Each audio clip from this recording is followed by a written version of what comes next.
ঠাকুরের আতুল চরণে প্রণাম জানিয়ে, আরাধ্যা জগৎজননী বড় মায়ের আতুল চরণে প্রণাম জানিয়ে, পরম পূজ্য পাদ বরদার চরণে প্রণাম জানিয়ে, পূজনীয় আচার্য দেবের চরণে প্রণাম জানিয়ে সকলকে আমার আনন্দিত জয়গুরু বলে আলোচনা প্রসঙ্গে চতুর্থ খণ্ডে। মনোহরদা, সংসারে তো ভালো লোকেদের জরিমানা দিতে হয় বেশি। শেষে ঠাকুর, ভালো মানুষ মানে কিন্তু বেকুব নয়, বেকুবি করলে কিন্তু তার ফল ভোগ করতেই হবে। ও যদি কিছু বন্ধক রেখে টাকা দিত তাহলে তো আজ এমন ফ্যাফে করে বেড়াতে হতো না। মনোহরদা, বেকুব ভালো মানুষগুলি যেমন শাস্তি পায়, চালাক শয়তানগুলিকেও তো তেমন শাস্তি পেতে দেখা যায় না। শেষে ঠাকুর, কর্মের ফল ফলেই তা অনিবার্য, কিন্তু সবসময় নগদানগদি বোঝা যায় না। বিবেকী লোক যারা, তারা সামান্য অন্যায় করলেও বিবেকের দংশন অনুভব করে, অনুতাপের আগুনে জ্বলতে থাকে। এটা তো পরম পিতার আশীর্বাদ, কারণ তার ফলে তারা তাড়াতাড়ি খারাপ কাজ থেকে প্রতিনিবৃত্ত হয়। গলদ বেশি জমতে পারে না, কিন্তু যারা অবিবেকী তারা অসাড় হয়ে পড়ে। বহু অন্যায় করেও তাদের অনুতাপ জাগে না, তাই আস্তে আস্তে কম্বল ভারী হতে থাকে। কিন্তু অকাম যেগুলি করে তার ফলে হাত থেকে রেহাই পায় না। সুতরাং দুর্ভোগ বাড়ে, বই কমে না। যেভাবে ফল ফলবে বলে ভাবি সেভাবে হয়তো ফলে না।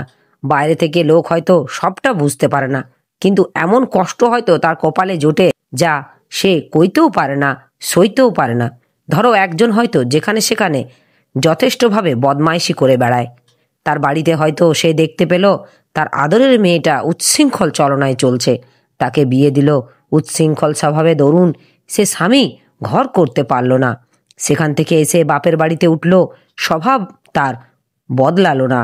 অশোভন চলনায় পারিবারিক আবহাওয়াটা পঙ্কিল করে তুলতে লাগলো, অথচ মেয়েকে ফেলতেও পারে না। এইরকম একটা বেকায়দার মধ্যে মানুষ যদি পড়ে, তার গাড়ি বাড়ি ঠাঁট বাট যতই যা থাক, মনে কি তার শান্তি থাকে? অথচ এ অশান্তি কিন্তু তার নিজেরই কর্মফল সঞ্জাত। একজন হয়তো ভাইকে ফাঁকি দিয়ে মেলা টাকা জমালো, আর সেই টাকা নিয়ে হয়তো তার ছেলে রেস খেলে দেউলে হয়ে গেল। হামেশাই এমন হয় না মনোহরদা, অনেক সময় হয়, অনেক সময় হয় না। শেষে ঠাকুর, সবটা হয়তো ধরা পড়ে না আমাদের কাছে। তাছাড়া সব ব্যাপারেই একটা পর্যায় আছে। রাবণ বা কংস কিন্তু দীর্ঘকাল অক্ষতভাবে যথেষ্টাচার চালিয়েছে, কিন্তু শুধু ওই অধ্যায়টুকু যারা দেখেছে, পরবর্তী অধ্যায় যারা দেখেনি তারা হয়তো দুঃখই করে গেছে। শয়তান চিরকাল অক্ষতভাবে রাজত্ব চালিয়ে যায়, আর সৎলোক তার হাতে কেবলই নির্যাতিত হয়। আমরা তেমনি বহু লোকের বহু ব্যাপারের একটা অধ্যায় দেখি, অসহিষ্ণুভাবে সিদ্ধান্ত করি শয়তানেরই জয় জয়কার। আবার দেখা যায় অসৎ লোকগুলি যেমন সক্রিয় ও তেজস্বী, তথাকথিত সৎলোকগুলিও কিন্তু তেমন নয়। তাই অসৎ হয়েও ওদের যতখানি প্রভাব হয়, সৎ হয়েও এদের ততখানি প্রভাব হয় না। আবার আমাদের বিচারেও ভুল থাকে। যাদের অসৎ বলি তারা হয়তো প্রকৃত অসৎ নয়। হনুমান পুরোহিত সেজে গিয়ে রাবণের মৃত্যুবাণ চুরি করেছিল, লঙ্কা পুড়িয়ে দিয়েছিল, আর কত তথাকথিত গহিত কাজ করেছিল, কিন্তু হনুমানের মতো পুণ্যবান কয়জন? কারণ সে যা করেছিল তা করেছিল প্রভু রামচন্দ্রের জন্য। সেই জন্য কোন উদ্দেশ্যে কে কি করে তা যদি আমরা না বুঝি, না জানি, তাহলে ভালোকেও মন্দ বলতে পারি, আর মন্দকে ভালো বলতে পারি। তাই বিচার করতে গেলে সব দিক দিয়ে দেখে শুনে বিচার করতে হয়। উপর উপর দেখতে গেলে জগৎটাকে মনে হয় একটা বিশৃঙ্খলা, কিন্তু মানুষের জ্ঞান ও পরিচয় যত বাড়ে ততই দেখতে পায় বিধির বিধানে সবই শৃঙ্খলা। ভিতরে সামঞ্জস্য প্রতিষ্ঠা না হলে মানুষ বাইরের জগতেই কেবল অসামঞ্জস্য দেখতে পায়। তাই বলে মানুষের সমাজে অসামঞ্জস্য যে বাস্তবে কিছুই নেই তা নয়, তা আছে, কিন্তু তাতে উৎক্ষিপ্ত বা হতাশ না হয়ে তাকে সুসামঞ্জস্য করে তুলতে হবে। আমাদের অন্তরের সামঞ্জস্য সম্পদে। পাগলু ভাই খেপুদার জ্যেষ্ঠ পুত্র শেষে ঠাকুরকে প্রণাম করে বললেন, জ্যাঠামশাই, আজ কলকাতা যাব। শেষে ঠাকুর জোর করে পরমপিতার উদ্দেশ্যে প্রণাম নিবেদন করে বললেন, সাবধানে যেও, রাস্তাঘাট পার হওয়ার সময় দেখে শুনে পার হয়েও। চলতি ট্রাম বাসে উঠবা না, চলতি অবস্থায় উঠবা না, থামলে তারপর নেমো। পারলে রোজ একখানা করে চিঠি দিও। তোমরা চোখের আড়াল হলে আমার দুর্ভাবনার অন্ত থাকে না। শেষে ঠাকুর স্নেহাদ্য কণ্ঠ আবেগে একটু কেঁপে উঠল, চোখ দুটো ছলছল করতে লাগলো। পাগলু ভাইয়ের চোখে জল এসে গেল। মাথা নিচু করে ধীরে ধীরে সিঁড়ি দিয়ে নেমে গেলেন। শ্রী ঠাকুর স্নেহবিহল দৃষ্টিতে চেয়ে রইলেন সেদিকে। একটু পরে আহেদ বলে গ্রামের একটি মুসলমান ভাই যাচ্ছেন আশ্রমে সামনের দিকে। শ্রী ঠাকুর ডেকে বললেন, কিরে আহেদ, কেমন আছিস? আহেদ, ভালো। শ্রী ঠাকুর, ভালো তো বুঝলাম, তা চুল কাটিস না কেন? কেমন পাগল পাগল চেহারা হইছে, ভূতের মতো থাকতে ভালো লাগে তাই না? আহেদ, না ঠাকুর, কাজ কামে সময় পাই না। শ্রী ঠাকুর, দূর পাগল, চুল কাটতে কতটুকু সময় লাগে? যে কাজে যাচ্ছিস যা, তাড়াতাড়ি ঘুরে আসে, নাবার আগেই চুল কাটে ফেলবি। পয়সা আছে তো কাছে? আহেদ, সে আটকাবি নে, পয়সা পরে দিলেও চলবি। শ্রী ঠাকুর, দরকার বুঝলি হরিপদর কাছ থেকে চাইয়ে নিস আমার নাম করে। আহেদ, আচ্ছা, বলে দক্ষিণ মুখে রওনা হলো। সুবোধের মা এসে প্রণাম করতেই শ্রী ঠাকুর বললেন, 25টা টাকা দিবি? একজন এসে গোপনে চেয়ে গেছে, আমি কয়েছি দেখি তো, আবার হয়তো এসে পড়বে। সুবোধের মা খুশি হয়ে বললেন, আপনারই তো সব, দেব না কেন, এখনই নিয়ে আসি। শ্রী ঠাকুর, দেখ, আমি তো যখন তখন চাই, আমার জন্য আলাদা একটা তফিল করবি, যখন যেমন পারিস তাতে কিছু কিছু ফেলে রাখবি, এতে কষ্ট হবে না।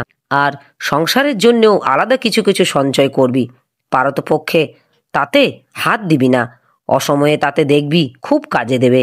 সংসারী মাত্রেই কিছু কিছু সঞ্চয় করা দরকার, বিশেষত মেয়েদের।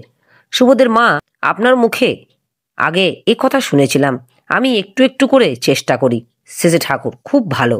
সরোজিনী মা, যাদের সংসারে খরচ চালিয়ে বেশি থাকে তারা না হয় সঞ্চয় করতে পারে, কিন্তু যাদের সংসারই চলে কষ্টে তারা কিভাবে সঞ্চয় করবে? শ্রী ঠাকুর, ওটা হলো অভ্যাসের ব্যাপার, বেশি পেয়েও একজন সুশৃঙ্খলভাবে সংসার চালাতে পারে না, আর দেনা করে। আবার কেউ কমের ভিতর সুষ্ঠুভাবে সংসার চালিয়ে তার ভিতর থেকে জমাতে পারে। তবে মনে রাখতে হবে, টাকা জীবনের জন্য, টাকার জন্য জীবন নয়। তোমার কাছে টাকা থাকা সত্ত্বেও তোমার সংসার বা নিকট পরিবেশের কারোর প্রাণান্তিক প্রয়োজন, তা যদি খরচ করতে কুণ্ঠিত হয় তবে বুঝতে হবে অর্থাশক্তি তোমার জীবন শক্তির উপর দিয়ে উঠেছে। অমন্তর আসক্তি কিন্তু অনর্থরই মূল। শ্রী ঠাকুর এইবার ওখান থেকে উঠে খেপুদার বারান্দায় এসে বসলেন। সঙ্গে সঙ্গে অনেকে আসলেন। ওখানে আসার পর যতীন দাস, কেশব রায়, মণি, অজয়, সত্য আসলেন। শ্রী ঠাকুর কতগুলি ছড়া পড়ে দাদাদের শোনানো হলো। শ্রী ঠাকুর, এগুলি ঠিক আছে তো? কেশবদা, অতি সুন্দর। শ্রী ঠাকুর, লেখাপড়া তো জানি না, তাই তোমাদের মুখে শুনতে ইচ্ছা করে, মনের সন্দেহ যায় না। কেশবদা, এগুলি তুলনা হয় না, লেখাপড়া জানা লোক এমন পারে না। শ্রী ঠাকুর, তোমরা শুধু মুখেই তারিফ করলে আমার কিন্তু সুখ হয় না। তখনই বুঝবো তোমাদের এগুলি সত্যি ভালো লেগেছে, যখন দেখব তোমরা এই মতো চলছো। আমি তোমাদের মধ্যে বেঁচে থাকতে চাই। গুরু গোবিন্দর মতো বলতে ইচ্ছা করে, আমার জীবনে লোভিয়া জীবন, জাগরে সকল দেশ। এটা অহংকার কিনা বলতে পারি না, কিন্তু মন আমার এমনই বলে। প্রত্যেকের জন্যই আমার ভাবনা হয়, ভাবি আমি না দেখলে কে দেখবে তাদের? যুদ্ধে এত লোক মারা যাচ্ছে যখন শুনি, তখন মন খারাপ হয়ে যায়, মনে হয় আমি অক্ষম। তা না হলে এদের বোধ হয় বাঁচাতে পারতাম, যুদ্ধ বিগ্রহের কোনো প্রয়োজন হতো না। মমতার তুলনায় ক্ষমতা এত কম যে আফসোস আর ছাড়ে না, কিন্তু ক্ষমতা কমই বা বলি কি করে? আপনারা এতজন আছেন, আপনাদের ভিতরকার ভালোবাসাই আমার ক্ষমতা। একা হনুমান কি কাণ্ড করেছিল, আপনারাও তেমনি অসাধ্য সাধন করতে পারেন। কার প্রাণ কখন নেচে ওঠে তা কি বলা যায়? তাই ভরসা আমি হারাই না। তার কথাগুলি দিয়ে যেন মধু ঝরে পড়ছে, অন্তরে সমস্ত কাঠিন্য মালিন্য গলে জল হয়ে যেতে চায়। বড় ভালো লাগে প্রাণে, স্বর্গ সুখ হার মানে তার কাছে। যতীনদা, আদর্শ প্রাণী জীবনে এত আনন্দ, তবু কেন মানুষ তা ছেড়ে বাজে ভোগ সুখে মত্ত হয়? শ্রী ঠাকুর, ইষ্ট না থাকলে মানুষের ইন্দ্রিয়গুলি দুর্বল ও স্বাভাবিক অপেক্ষা ন্যূন হয়ে পড়ে। তাই খাওয়া দাওয়াই হোক বা যৌন জীবনই হোক, কোনোটাই যথাযথভাবে উপভোগ করতে পারে না, তাই সেদিক দিয়ে বঞ্চিত হয়। যার আত্মসংযম নেই সে ভোগের বস্তু পেয়েও নিজেকে তার মধ্যে হারিয়ে ফেলে। যার নিজত্ব বজায় নেই, যে নিজের হয়ে গেছে, সে আর ভোগ করবে কি? দেখেন, সুখের ধারণা আমাদের কত বিকৃত হয়ে গেছে। মেয়ের বিয়ে যদি দিতে চায় বরের বংশ ও ব্যক্তিত্বের মেঘদারের কথা বড় না করে ভেবে খুঁজি। কোথায় গেলে মেয়ের আবার রাজার হালে থাকবে, বামুন চাকর দাস দাসী তার ফরমাস খাটবে, মাটিতে পাটুকু ফেলতে হবে না, খাট পালঙ্কে বসে হুকুম চালাবে, দুঃখ কষ্ট অভাব অভিযোগের লেশমাত্র থাকবে না।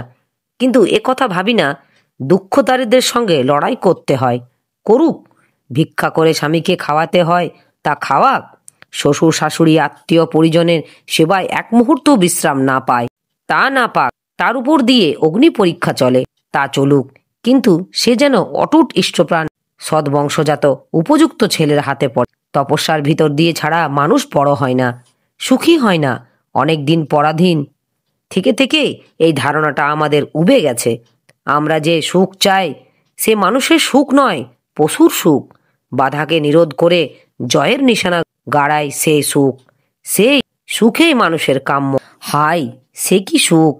এ গহন ত্যাজি হাতে লয়ে জয় তুরি, জনতার মাঝে ছুটিয়া পড়িতে, রাজ্য ও রাজা ভাঙিতে গড়িতে, অত্যাচারের বক্ষে পড়িয়া হানিতে তীক্ষ্ণ ছুরি। অজয়দা, মানুষ এই সত্যটা বোঝে না কেন? সেজে ঠাকুর, শিক্ষার অভাব। সব মানুষকে ধরিয়ে দিতে হবে। ধরিয়ে দেওয়ার মানুষ যদি না থাকে, আচরণশীল লোক শিক্ষক যদি না থাকে, তাদের সান্নিধ্যে যদি মানুষ না পায়, তবে তারা শিখবে কি করে? তাই তো আমি ঋত্বিক অধৈর্য ও যাজক সংগ্রহের কথা অত করে কই। মানুষের ঘরে গিয়ে গিয়ে তারা হানা দিক, তাদের আচার চাল চলন কথাবার্তা থেকে মানুষ জীবনের পাঠ গ্রহণ করুক, বুঝে নিক কিভাবে বাঁচতে হয়, বাড়তে হয়, সুখী ও সার্থক হতে হয় জীবনে। নিকৃষ্ট প্রিয় নিয়ে যারা চলে, তাদের সুরত ভোঁতা মলিন হয়ে পড়ে। এমন কোনো ঊর্ধ্বগামী এবং উৎসাহদীপ্ত স্পন্দন থাকে না যাকে বলা যায় জীবনের অমৃত। জীবনে দুই দিক যারা দেখেছে এবং ইষ্টমুখীন ও প্রবৃত্তিমুখীন উভয় জীবনের স্বাদ যারা পেয়েছে, তারাই তুলনা করে বলতে পারে কোনটা মানুষের আসল জীবন। ইষ্টহীন জীবন প্রেত জীবনের সামিল। তফাৎ এই, প্রেত লোকের কারো উন্নতি হয় না, অবনতিও হয় না, কিন্তু ইহলোকের ইষ্টহীন জীবন যারা যাপন করে, তাদের কেবলই অবনতিই হয়, উন্নতি আর হয় না। উন্নতির রকম সকম যা দেখা যায়, তা অবনতির কারণ হয়ে দাঁড়ায়। চুষি কাঠি নিয়ে ভুলে থাকে, মায়ের বুকের দুধের কথা আর মনে পড়ে না। ফলে আসল সুখ, আসল পুষ্টি থেকে বঞ্চিত হয়। আমার এই আলোচনা প্রসঙ্গে কিছু ভুল ত্রুটি হয়ে থাকলে আপনারা আমায় ক্ষমা করবেন। উপস্থিত দাদা, ভাই, বোন, মায়েদের আমার আনন্দিত জয় গুরু।